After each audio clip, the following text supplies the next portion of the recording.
अस्सलाम वालेकुम। Wise Pakistan Karachi studio में आऊं आहियां जावेद खोसो। सॼे मुल्क जियां कश्मीर एट कंधकोट ज़िले में चूंड सरगर्मियूं तेज़ थी वियूं आहिनि। मुख़्तलिफ़ उम्मीदवारनि तरफ़ां नामज़दगी फार्म जेके आहिनि उहे आर ओ ऑफिस में जमा कराया पिया वञनि। कश्मीर तालुके जे कश्मीर ज़िले जे हिकु जेका आहे त उहा क़ौमी असैम्बली जी सीट आहे ऐं कश्मीर ज़िले जे 3 तालुकनि जे जेके 3 सूबाई सीट आहिनि।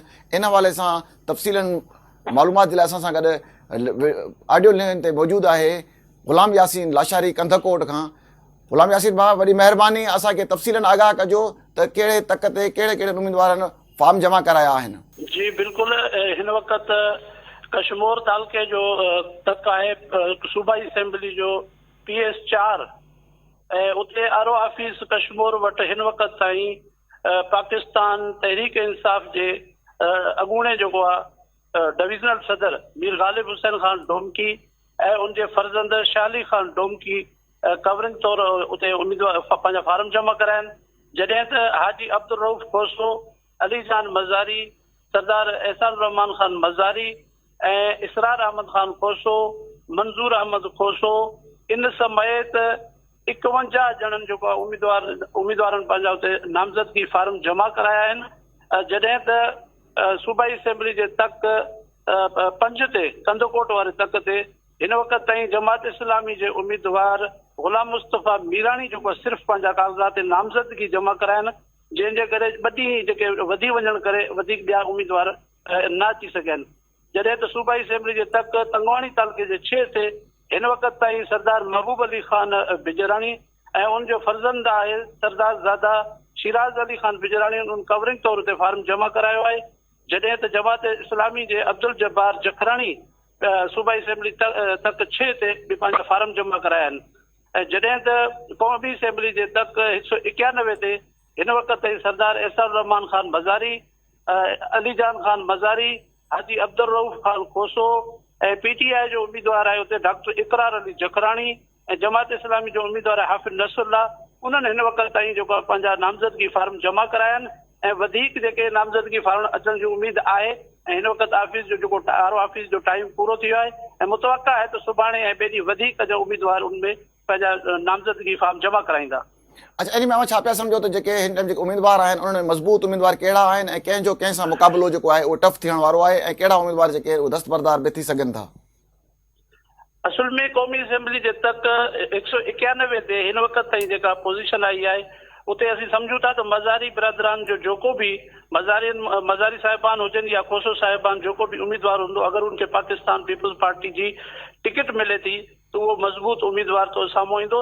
जॾहिं उनजो मथे मुक़ाबिल जेको 191 तक ते हूंदो उहो JUI जो उम्मीदवार जेको आहे मीर शाहज़ैन ख़ान जेको आहे बिजराणी, उहो उन सां कांटे जो मुक़ाबिलो बि करे सघे थो ऐं उन्हनि विच में बहितरीनु हिकिड़ो मुक़ाबिलो थी सघे थो। जॾहिं त PS 5 ते हिन वक़्तु ताईं जॾहिं PS 5 ते पाकिस्तान पीपल्स पार्टी जो हमेशह उम्मीदवार रहंदड़ जेको चीफ सरदार जेको आहे मीर आबिद ख़ान सुंदराणी, जेतोणीकि हिन वक़्तु ते पंहिंजा फार्म जमा न कराया आहिनि, अगरि PS 5 ते सरदार आबिद ख़ान पंहिंजा फार्म जमा थो कराए त मां सम्झा उते उहो वधीक मज़बूत उम्मीदवार हूंदो। ऐं उनजे मुक़ाबले में हिन वक़्तु जेको आहे जमीयत उलमा इस्लाम जो अॻु में जेको उन सरदार जेको आहे सुंदराणी साहिब जो हरीफ़ जेको उम्मीदवार हुयो, हिन वक़्तु JUI उनखे न आणण जो फ़ैसिलो कयो आहे। ऐं PS 5 ते अगरि जमीयत उलमा इस्लाम जो राशिद महमूद सूरत साहिब अची उम्मीदवार तौरु ईंदो त मां सम्झो सख़्तु मुक़ाबिलो थींदो, पर जीत जा इम्कान उते बि जेको आहे चीफ साहिब जा बिल्कुलु पुरुमीद आहिनि उहे खटे वेंदा। जॾहिं त सूबाई असेंबली जे 4 जे मथां जेको आहे उते सरदार महबूब अली ख़ान बिजराणी जेको आहे हिन वक़्तु ताईं मज़बूत कैंडिडेट आहे ऐं मुतवक़ा आहे सुभाणे या ॿिए ॾींहुं ताईं जमीयत उलमा इस्लाम जो उते जेको आहे मीर इमरान ख़ान बिजराणी उनजे मुक़ाबले में फार्म जमा कराईंदो। ऐं इहो दिलचस्प मुक़ाबिलो इन करे न हूंदो त उते जेको मीर इमरान ख़ान बिजराणी आहे उहो बि सरदार महबूब अली ख़ान बिजराणी जे पंहिंजी बिरादरी ऐं पंहिंजे राज जो आहे। अच्छा, इन खां अलावा PS 4 कश्मीर जे हवाले सां अवां वटि कहिड़ी तफ़सील आहे?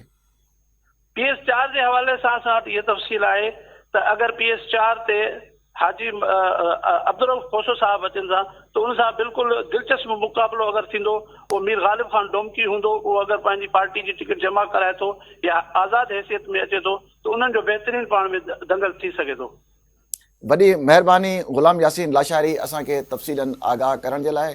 जी नाज़रीन, अवां कंदकोट मां ग़ुलाम यासीन लाशारी जी तफ़सील जेका ॾिना आहिनि उहा ॿुधो त कंदकोट कश्मीर ज़िले जे NA 191 ते जेका आहे त उहो एहसान रहमान मज़ारी जेके अॻोणा MNA आहिनि उन्हनि ऐं सरदार सलीम जान ख़ान मज़ारी जे जेको आहे त भाइटनि सरदार अली जान ख़ान मज़ारी हाजी अब्दुल रऊफ़ खोसो जेके MPA कश्मीर रही चुका आहिनि उन्हनि ऐं उनखां अलावा डॉक्टर इकरार जखराणी जेके उन्हनि फार्म नामज़दगी जेके उहे जमा कराया आहिनि। जीअं त 2 ॾींहंनि जो अञा टाइम आहे।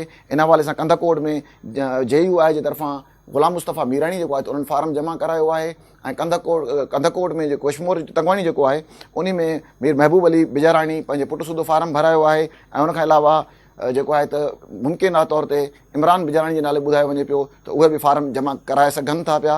उनखां अलावा कश्मीर तालुके जी जेका आहे PS 4 उन में हाजी अब्दुल रऊफ़ खोसो जेके अॻोणा MPA आहिनि उन्हनि फार्म भरायो आहे। उनखां अलावा मुख़्तलिफ़ ॿियनि उमेदवारनि बि फार्म भराया आहिनि जंहिंजो अंगु जेको आहे त 51 ॿुधायो पियो वञे ऐं जेका आहे त इन्हनि में जेको मुक़ाबिलो आहे उहो हाजी अब्दुल रऊफ़ खोसो ऐं मीर ग़ालिब हुसैन डोमकी जे विच में ॿुधायो पियो वञे। वरी कंहिं ॿिए प्रोग्राम सां कंहिं ॿिए तफ़सील सां अवां सां मुलाक़ात थींदी। तेसिताईं ॾींदा इजाज़त। अल्लाह भाई।